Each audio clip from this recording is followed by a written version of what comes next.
Halo friend, sebelum kita home dan tour bareng, klik dulu ya tombol like, subscribe, dan nyalakan loncengnya biar kamu nggak ketinggalan video-video terupdate dari channel ini. Thank you my friend, selamat menyaksikan.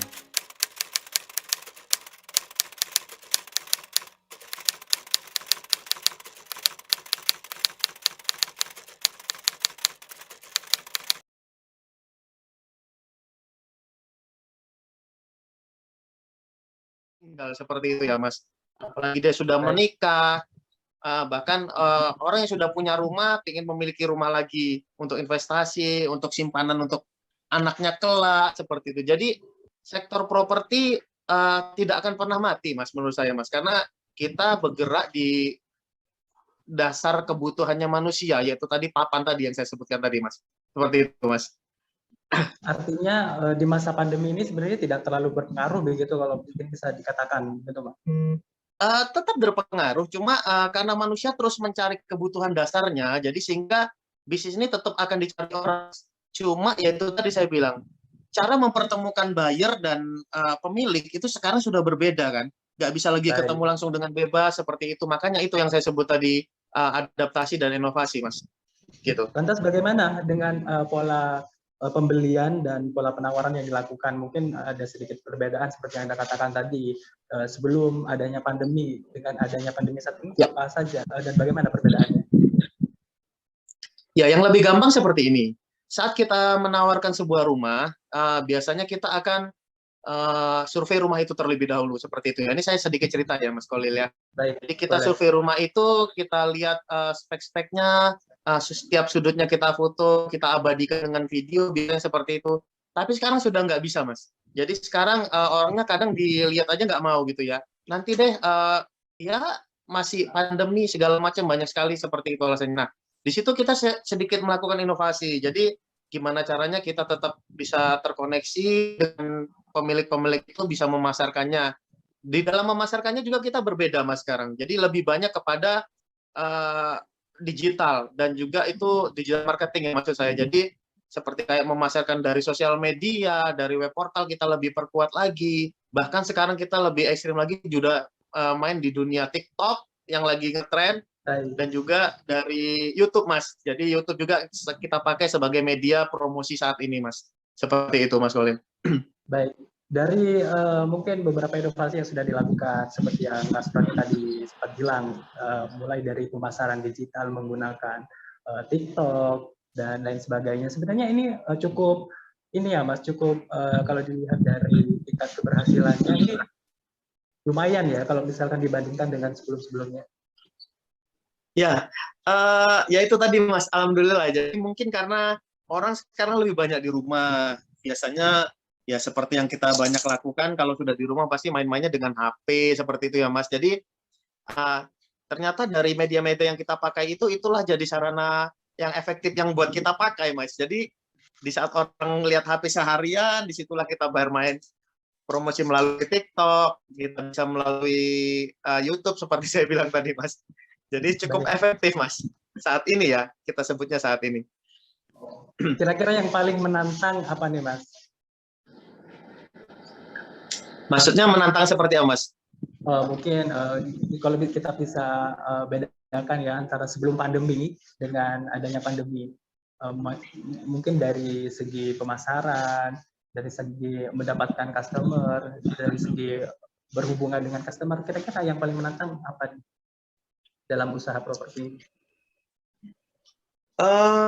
Ya semuanya dengan tantangannya berbeda-beda ya Mas. Jadi saat ini menurut saya yang paling menantang bagi kita itu gimana kita belajar dasar-dasar dari digital marketing ini Mas. Jadi kan banyak ya agent ini, ada yang generasi milenial saya sebutnya gitu ya, ada juga yang generasinya itu generasi kolonial gitu ya Mas. Jadi sudah angkatan babe gue ya, jadi bukan ABG lagi gitu ya. Jadi mereka ini cenderung susah untuk beradaptasi, tapi dengan adanya training-training yang kita lakukan segala macam gitu, jadi tantangan itu bagi mereka kita ubah mindsetnya untuk jadi sebuah kesempatan seperti itu Mas. Jadi ya itu yang menurut saya sangat-sangat kita concern ya untuk saat ini, Mas.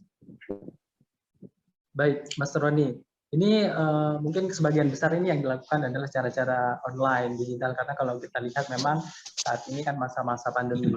Apakah ini cukup mencakup semua kalangan atau bagaimana? Apakah memang ada kalangan-kalangan tertentu yang mungkin masih belum bisa dijangkau? Yang pasti sekarang ini agak unik ya, Mas. Jadi kita sebut ada namanya sektor properti yang kita sebut primary. Primary itu adalah di mana market properti yang kita tahu bahwa itu belum jadi ya, Mas. Jadi masih proyek dalam bentuk konsep, kadang dalam bentuk gambar seperti itu. Bahkan kalau kita ke lokasi itu masih dalam bentuk lahan seperti itu. Nah, saat ini banyak developer yang mendevelop satu perumahan seperti itu dengan menyasar banyak milenial, Mas. Jadi kalau kita sebut mereka yang baru pertama kali ingin memiliki rumah seperti itu, yang baru kerja atau yang baru menikah seperti itu. Jadi segmen pasar itu saat ini lagi sangat menarik gitu ya, Mas, untuk disasar. Jadi sehingga kalau kita bisa lihat saat-saat ini kalau lagi launching satu project atau satu produk perumahan gitu, banyak sekali kita menjangkau para milenial ini. Termasuk cara bayarnya juga disesuaikan dengan kemampuan mereka, yang dimana rata-rata mereka pasti punya gaji yang masih UMR sedikit seperti itu ya, Mas. Jadi segmen pasar itu saat ini lagi sangat cantik untuk dilirik. Baik, ini berarti segmentasi pasarnya lebih ke anak-anak muda ataupun milenial begitu ya, Mas? Benar. Ini terkait tentang konsep dari penjualannya sendiri, mungkin bisa disesuaikan ya, yang namanya anak milenial, anak muda pastinya kan tentunya pengen yang estetik dan mungkin bisa Instagramable dan lain sebagainya. Ini bagaimana Anda bisa membaca ini, Mas? Ya, pertama-tama kalau saya melihat ya, Mas, jadi pertama-tama kita melihatnya gini, mereka lebih banyak berada di mana sih gitu ya. Biasanya anak-anak milenial ini lebih banyak berada di Instagram gitu ya. Kalau Facebook biasanya sudah jarang, Mas. Biasanya kalau Facebook generasi seperti saya ini, Mas, 80-an, 90-an seperti itu ya. Tapi kalau mereka banyak di Instagram. Nah, sekarang ini lebih merambah ke TikTok juga, mereka lagi banyak ya. Kita lihat di TikTok juga mereka pada bermunculan. Nah, atas dasar itulah di mana mereka berada, disitulah platform itulah yang kita pakai sebagai sarana promosi kita, Mas. Jadi kita kuatkan di yang namanya Instagram Promote seperti itu, jadi promosi dari Instagram, juga kita manfaatkan TikTok, seperti itu juga ya. Dari dua platform ini kita linkkan juga ke YouTube kita. Biasanya kalau kita punya YouTube channel, linknya itu kita linkkan ke platform yang saya sebutkan tadi, TikTok ataupun Instagram, Mas. Seperti itu caranya, Mas. Baik, justru dengan memanfaatkan beberapa platform media sosial ini, justru ini menambah kreativitas ya, Mas, begitu ya? Iya, iya, Mas. Saya sendiri jadinya harus upgrade skill ya, Mas. Saya di kantor itu kan leader gitu ya. Jadi kalau sampai anak buah saya tanya gitu ya, dan saya tidak paham, ya kan ngisin-ngisin ya, Mas ya. Jadi mau nggak mau, setiap kita upgrade skill, setiap kita belajar lagi, seperti itu, Mas. Jadi ya pengalaman yang baru, siapa tahu saya sih nantinya kalau ini kita lakukan bisa efektif, bisa juga sangat mudah dikerjakan gitu, siapa tahu ini jadi tren dalam pemasaran properti ke depannya. Siapa tahu nanti sudah normal kembali, bahkan cara-cara yang kita pelajari saat ini, yang harus belajar ini bisa jadi tren baru saat nanti sudah normal, Mas. Seperti itu, Mas.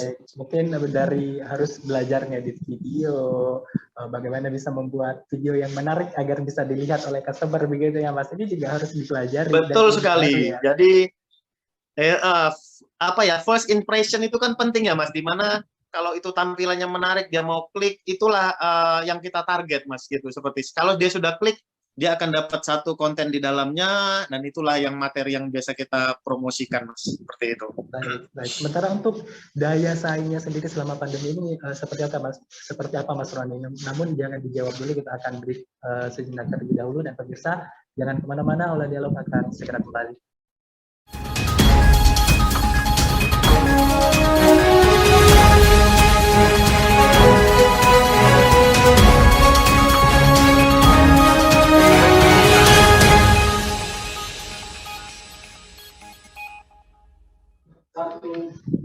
Masih Anda kembali bersama kami dalam program Aula Dialog dan masih bersama dengan Mas Roni dari Presiden XM Better Land.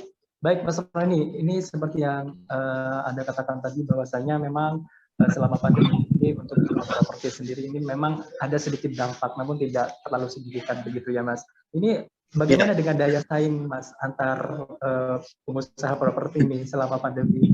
Kalau tadi sempat dikatakan bahwasanya kita harus saling saling mempunyai kreativitas begitu. Bagaimana dengan daya saing? Ya, seperti semboyan baru kita saat ini, Mas. Kalau kamu tidak bisa beradaptasi, kamu mati. Seperti itu, Mas. Jadi ya, saya lihat sih cukup sedih kalau di mana kantor-kantor properti saat ini yang ada, kalau mereka tidak mau beradaptasi, tidak mau terima keadaan ini dengan berinovasi, bahkan mereka cenderung menyalahkan, mereka tidak ada aksi yang lebih untuk mengatasinya, ya mereka cukup kesulitan, Mas. Bahkan beberapa juga yang tutup kantor-kantor properti. Ya seperti itu, ya seperti itu mau tidak mau, Mas. Baik, Mas Roni. Ini ada yang mengatakan bahwasanya ada optimisme pasar properti mulai terlihat. Ini kalau kita bisa katakan dari mana sih sebenarnya tolak ukurnya? Kalau saya mau ngambil tolak ukur, Mas, untuk singkatnya aja di internal kita yang namanya Xavier Mark Brand ya, Mas ya. Jadi Xavier Mark Brand ini saya ada di Xavier Mark Better Land. Kantor kita totalnya sudah hampir 57 di seluruh Indonesia. Merek Xavier Mark ini sudah ada 57 kantor di seluruh Indonesia, Mas, kurang lebih seperti itu. Kalau tolak ukurnya apa dikatakan seperti itu, bisnis properti sudah mulai berkembang ya. Kantor kita sendiri, Mas, di brand kita sendiri. Di tahun 2000, di mana pandemi itu saat itu berlangsung ya, omset total dari Xavier Mark Brand itu naik sekitar 33%, Mas. Bahkan jauh melebihi 33% lebih baik dibandingkan tahun sebelumnya. Seperti itu. Nah, itu sebenarnya dampak apa yang kita rasakan? Ternyata tidak berdampak, bahkan kita membukukan penjualan yang cukup bagus gitu di saat pandemi. Di tahun ini, di 6 bulan pertama, di semester pertama kita nyebutnya, sampai dengan Juni, brand kita Xavier Mark secara keseluruhan itu mencatatkan kenaikan sudah sambil saya lihat contekan dikit, Mas, 14,93%, Mas. Jadi 6 bulan kita sudah mencatatkan kenaikan 14,93% omset secara keseluruhan ya. Disinilah tentunya menimbulkan optimisme kita, Mas, bahwa sebenarnya properti ini benar-benar kebal pandemik, saya bilang seperti itu ya, kalau lebih ekstrimnya. Jadi kita justru lebih baik di saat pandemi ini sedang berjalan, seperti itu, Mas Colin. Baik, Mas Roni, ini apakah kedepannya ini akan terus menaik terus? Prediksi Anda bagaimana? Tentunya. Jadi kita tetap optimis. Sebenarnya kalau properti ini ada jam properti istilahnya kita sebut, Mas. Jadi ada di saat dia matahari tenggelam, ada saatnya dia matahari terbit. Sebenarnya properti ini sudah akan mencapai puncaknya di tahun 2021, Mas. Sebenarnya ya, dari 2018, 2019, di tahun 2021 sebenarnya sudah mencapai puncaknya. Tetapi mungkin karena tiba-tiba ada pandemi, siapapun tidak pernah menyangka ada situasi sulit seperti ini. Jadi sedikit mungkin terhambat. Nah, saya bilang terhambat berarti kan ini sedang berproses seperti itu ya. Jadi kita hanya menunggu aja boom properti akan kembali hadir, Mas. Mungkin setelah ini nanti akan normal kembali, disitulah boom properti. Kita bisa lihat waktu tahun 98. 98 itu pun juga saat yang ada krisis moneter segala macam. Di situ properti hancur nggak karu-karuan. Setelah itu terjadi pemulihan, bisnis properti ini luar biasa, Mas. Bahkan berlipat-lipat, Mas. Juga di tahun 2013-2014 juga ada di mana properti saat itu sedang matahari tenggelam, saya sebut tadi. Begitu dia sampai di level matahari terbit, itu boomingnya luar biasa. Kita bisa lihat tanah waktu itu di Raya Mer masih sekitar 300.000 aja per meter persegi. Sekarang sudah mencapai 20 juta per meter persegi, Mas. Bayangkan berapa kali lipat kenaikan properti saat itu. Dan saat ini juga kita optimis. Saat nanti sudah kembali ke normal, properti adalah sektor yang sangat seksi, Mas, untuk kita kerjakan. Seperti itu. Dan Anda melihat peluang ini akan terjadi kembali nanti ke depannya begitu ya, Mas? Pasti Mas. Percaya deh. Ini akan kembali ke siklus di mana matahari terbit itu akan tiba, Mas. Seperti itu. Habis gelap terbitlah terang begitu ya, Mas? Yes, betul. Karena kalau kita ambil ini patokan ya, Mas. Properti kita dengan properti negara tetangga kita seperti Malaysia dan Singapura. Harga properti di sana itu sudah 3-4 kali lebih mahal daripada tempat kita, Mas, di Indonesia ya. Secara keseluruhan kita ambil patokan Jakarta dan Surabaya seperti itu. Jadi kita masih akan bisa mendekati bahkan mengejar ke level tetangga kita ini, Mas, untuk kenaikan harga propertinya. Seperti itu. Baik.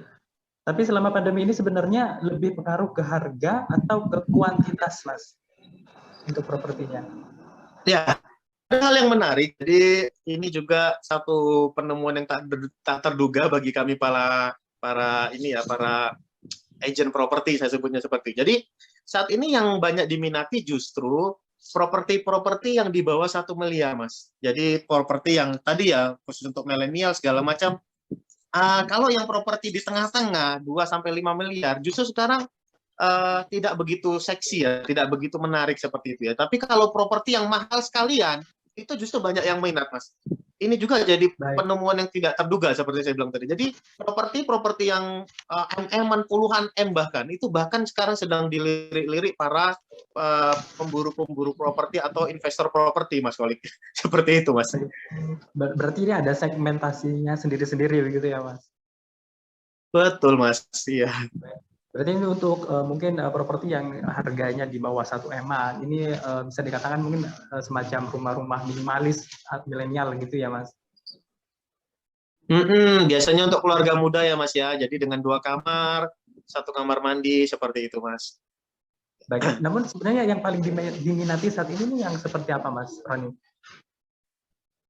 Tentunya gini ya, jadi developer ini sekarang ini berlomba-lomba karena sudah tahu segmen pasar yang sangat diminati sekarang di bawah 1 M, mereka berlomba-lomba membuat rumah yang dengan konsep minimalis, bahkan sekarang lebih ekstrimnya mengembangkan satu proyek perumahan gitu dengan konsep mengadaptasi konsep pandemik seperti itu ya, di mana di setiap rumah dikasih wastafel cuci tangan seperti itu, masuk ke kawasan harus disterilisasi sterilisasi dulu seperti itu, Mas. Jadi konsep-konsep seperti ini cukup menarik dan cukup banyak juga peminatnya dari kalangan milenial, Mas.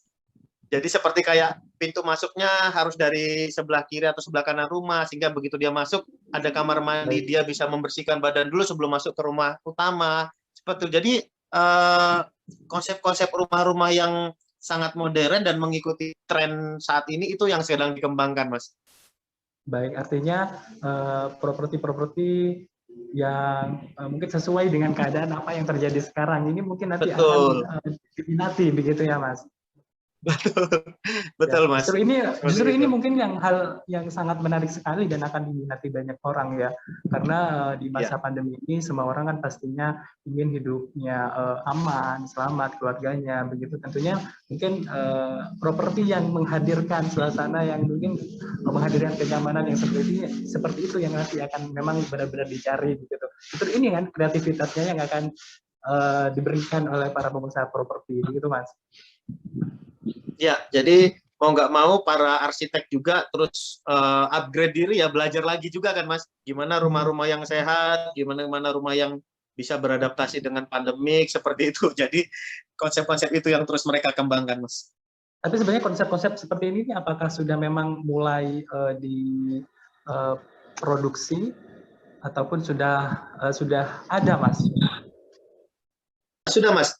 Jadi ada satu developer di selatan Surabaya, itu sudah mengembangkan rumah sekitar 300 jutaan ya, Mas, yang cukup masih bisa dijangkau oleh milenial, sudah menerapkan konsep ini. Jadi konsep rumah sehat sudah mereka siapkan dan sudah mereka terapkan. Mungkin dalam 1 tahun ke depan sudah bisa dihuni, Mas, itu rumah. Karena kita pasarkan waktu itu setahun yang lalu. Seperti itu. Mas Roni, ini ada sedikit pertanyaan. Apakah pengaruh pemerintah mengeluarkan banyak intensif di sektor properti? Ya. Apa pengaruhnya, Mas? Tentunya itu seperti angin surga bagi kami ya Mas. Jadi untung aja pemerintah juga cukup cukup apa ya cukup sensi dengan keadaan gitu ya. Jadi mereka mengeluarkan kebijakan-kebijakan yang sangat memudahkan bagi pemilik pembeli rumah juga para developer Mas. Jadi biasanya kan kalau kita beli properti baru itu ada PPN 10% yang harus kita bayarkan Mas. 10% dari harga loh Mas Kolik. Jadi lumayan ya. Tapi Baik. saat ini pemerintah menghapuskan itu Mas. Jadi 10% PPN itu dihapuskan. Artinya developer yang sudah kadung bangun rumah yang rumahnya udah jadi sehingga kita bisa segera beli dan masuk ke KPR seperti itu, kita bisa menikmati insentif pemerintah 10% free PPN ini, Mas. Itu cukup sangat banyak developer seperti developer besar saya sebut aja Citraland gitu ya, cukup juga banyak menikmati keuntungan dari program pemerintah yang baru ini kita nikmati bersama, Mas. Seperti itu, Mas. Kita akan lanjutkan di segmen berikutnya dan tentu saja teman-teman Aula Dialog akan segera kembali.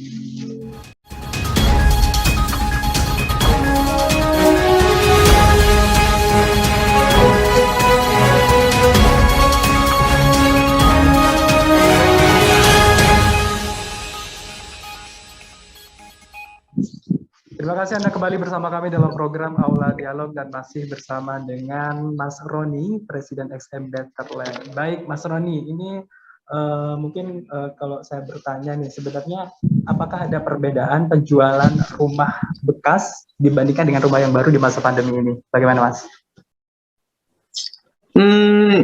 So far kalau kita menilik di internal kita di Safir Betterland sendiri, Mas, cukup berimbang, Mas. Jadi kita masih bisa membuat sangat berimbang untuk penjualan rumah bekas dan rumah baru. Karena kalau kita biasanya main di rumah baru, yang saya bilang tadi primary market, itu kita biasanya memanfaatkan yang namanya momentum. Momentum di mana biasanya developer itu launching, dia akan mengeluarkan satu produk baru. Biasanya di situ cukup disupport sama developer dengan ngadain promo-promo di koran, di media sosial, atau bahkan di billboard-billboard di jalan seperti itu. Jadi itu kita juga manfaatkan sebagai kita untuk fokus sejenak gitu ya di primary market.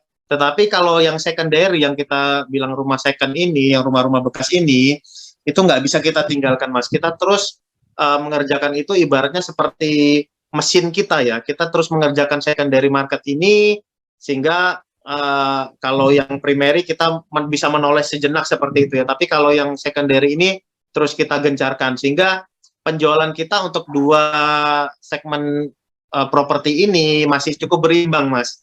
Jadi teman-teman juga masih banyak jualan di rumah-rumah bekas seperti itu. Baik, Mas Roni, ini selama pandemi ini mungkin kalau saya bisa bertanya nih sebenarnya grafik penjualannya ini selama pandemi ini gimana, Mas? Ya, seperti yang saya sebutkan tadi, sebenarnya ada teman-teman yang cukup bisa beradaptasi dengan baik, justru penjualannya sangat meningkat di saat pandemi seperti ini, Mas. Kita juga banyak belajar dari mereka-mereka, cara-cara mereka, strategi yang mereka lakukan, ujung-ujungnya nggak jauh dari pemasaran digital marketing, Mas. Jadi kalau teman-teman yang masih belum beradaptasi, belum mau menerima keadaan, cenderung menyalahkan, biasanya akan cenderung juga tenggelam seperti itu. Prestasinya juga sendiri cenderung tenggelam, Mas. Jadi sudah susah, dia juga mungkin makin susah karena tidak mau beradaptasi. Jadi secara grafik sih ada teman-teman yang benar-benar bisa beradaptasi tadi, penjualannya cukup bagus dan cukup berprestasi di dalam kantor kita, Mas. Seperti itu. Baik, intinya harus beradaptasi dan upgrade skill-nya ya, Mas. Betul. Baik, ini terkait tentang tren dengan permintaan konsumen terkait harga dan desain. Ini sejauh ini bagaimana selama pandemi khususnya? Ya, kalau harga tadi seperti saya sebutkan, cukup banyak yang diminati saat ini di segmen 1M ke bawah. Jadi developer berlomba-lomba, Mas. Jadi kalau sebelum pandemi lalu, developer tuh banyak ngeluarin rumah yang 2M-an, 2,5M, di bawah 3M, seperti itu. Kalau saat ini sedikit kurang bisa diserap pasar, Mas. Jadi kalau mereka launching masih nekat di harga-harga segitu, biasanya cenderung pasar sepi seperti. Tapi kalau yang masih 400 jutaan, 500 jutaan, bahkan ya sekarang ini kita lagi memasarkan rumah 300 jutaan, seperti itu cukup diminati dengan konsep minimalis, Mas. Jadi rumah minimalis, mungkin lebar 6, lebar 5 seperti itu, tapi cukup nyaman ditinggali untuk keluarga baru. Itu yang sekarang ini lagi banyak diminati, Mas Kolik. Baik, apakah nanti ke depannya ini akan terjadi suatu pergeseran baik dari segi harga ataupun desain yang disukai nanti kalau misalkan pandemi ini segera berakhir, kita berdoa semuanya, kita berdoa bersama agar pandemi ini segera berakhir. Bagaimana, Mas? Ya, kelihatannya akan terjadi seperti itu, Mas. Jadi akan ada pergeseran tentunya seperti Mas Kolik bilang tadi, harga ini cenderung akan sepertinya saat-saat masih setahun 2 tahun ke depan setelah nanti pandemi berakhir, orang-orang pasti akan masih dalam tahap pemulihan ya, Mas Kolik ya. Jadi di tahap-tahap pemulihan seperti itu, sepertinya harga-harga yang saya sebutkan tadi di bawah 1 miliar tadi masih akan cukup diminati, Mas. Sampai ke berapa tahun ke depan saya masih belum bisa tahu. Tapi yang jelas dengan desain-desain yang saat ini sudah dilakukan, sudah dikeluarkan oleh developer, itu cukup bisa menjangkau banyak para milenial ini untuk untuk ingin memiliki rumah, Mas, seperti itu, Mas. Tapi kalau untuk properti yang puluhan M itu saat ini memang sedang banyak sekali peminatnya. Saya juga terkejut ya. Jadi bahkan koreksi harga yang terjadi saat ini saat pandemi itu gila-gilaan, Mas. Bisa saya bilang 20 akan sampai 25% koreksinya. Karena kalau kita ngelihat kemarin itu ada rumah yang tadinya dipasarkan 48 miliar, bahkan terjualnya hanya 38 miliar, seperti itu, Mas. Jadi koreksinya luar biasa. Seperti itu, Mas Kolik. Dan ini sebenarnya kalau kita bandingin sebelum terjadi pandemi ya, Mas, ini mungkin bagaimana, Mas? Justru kalau sebelum pandemi kemarin itu sebenarnya properti-properti yang high yang saya sebut tadi itu kita juga cenderung susah ya memasarkannya ya. Tapi karena ya memang kalau dia dulu harganya 58 M gitu ya, mungkin dia jual di pasarannya nego yang 58 nego jadi 55, 50 M gitu sudah bagus ya, Mas ya. Tapi kalau saat ini kan dengan koreksi harga yang luar biasa itu justru jadi lebih menarik gitu. Jadi banyak sekarang ini kalau saya sebutnya gini, Mas, istilahnya cash is the king. Jadi pemilik uang cash adalah raja saat ini. Jadi ada hal yang unik kemarin waktu ada nego di satu properti ya, saya sebut seperti itu ya. Jadi pemilik uang cash ini hanya menyodorkan satu cek kosong seperti itu. Silakan, saya nawarnya sekian, saya bayar cash. Kalau memang kamu setuju, silakan isi cek ini untuk tanda jadinya berapa. Seperti itu, Mas. Jadi cara jualnya seperti itu. Jadi cash is the king, Mas. Luar biasa sekali ya, cash is the king. Oke. Ya. Berikutnya nih, harapan Anda nih agar situasi makin pulih di depannya nih bagaimana? Ya, sama-sama kita berdoa ya, Mas. Setelah semua terdampak seperti ini, semua sektor juga terdampak, properti juga banyak teman-teman kita yang sudah terdampak sangat luar biasa, kantornya bahkan ada yang sampai ditutup, seperti itu. Harapan kita tentunya segera kondisi ini berlalu, Mas. Kita akan menghadapi new normal gitu ya, dan kehidupan ini ya udahlah. Pandemi ini saya rasa virus ini juga nggak akan bisa pergi di muka bumi ini. Tentunya nanti akan seperti virus-virus yang lain, seperti virus cacar, influenza, mungkin akan seperti itu ya, Mas, karena kita tahu tetangga kita Singapura sudah menerapkan bahwa ya udah penyakit ini seperti flu biasa seperti, tapi karena kita sekarang ini di Jawa Timur dan Bali sedang parah-parahnya gitu ya, jadi tentunya kita nggak bisa menganggap hal ini sekarang ini jadi hal yang biasa. Ya berharap, Mas, vaksinasi bisa berjalan dengan baik dan semua kita bisa kebal ya terhadap virus ini. Seperti itu, Mas. Baik, Mas Rohani, kita akan lanjutkan di segmen berikutnya dan pemirsa jangan kemana-mana, Aula Dialog akan segera kembali.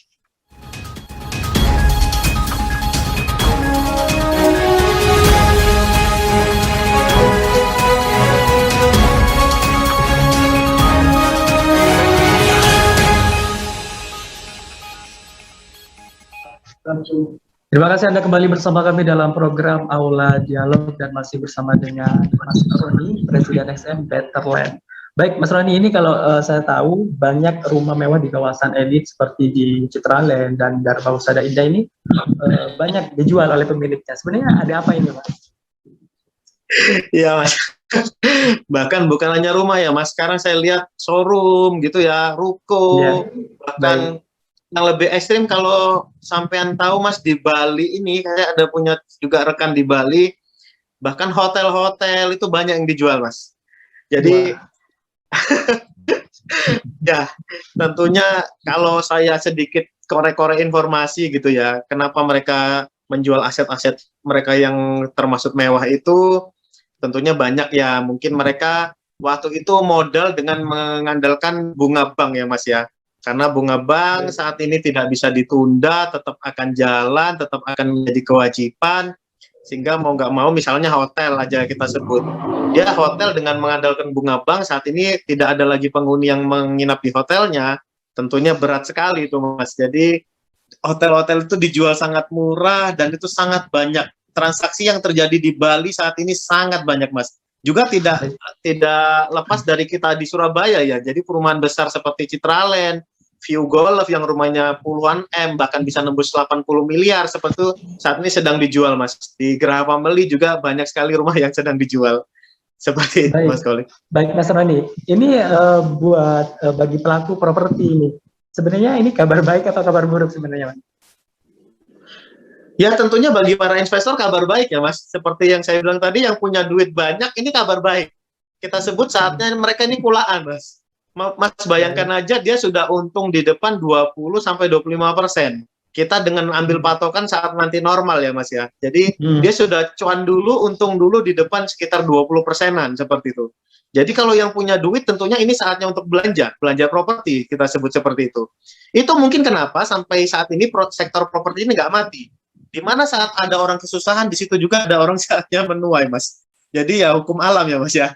Jadi di mana orang kesusahan keuangan, dia harus menjual propertinya secara murah. Di situ juga ada investor yang siap mengambil kalau dia uangnya cukup banyak, uang cashnya apalagi seperti itu Mas. Jadi ya itu fenomena yang terjadi Mas Kolik. Atau apakah banyak rumah besar dijual ini menandakan efek domino bisnis selama pandemi benar-benar memukul orang kaya? Gimana Mas? Bisa jadi Mas.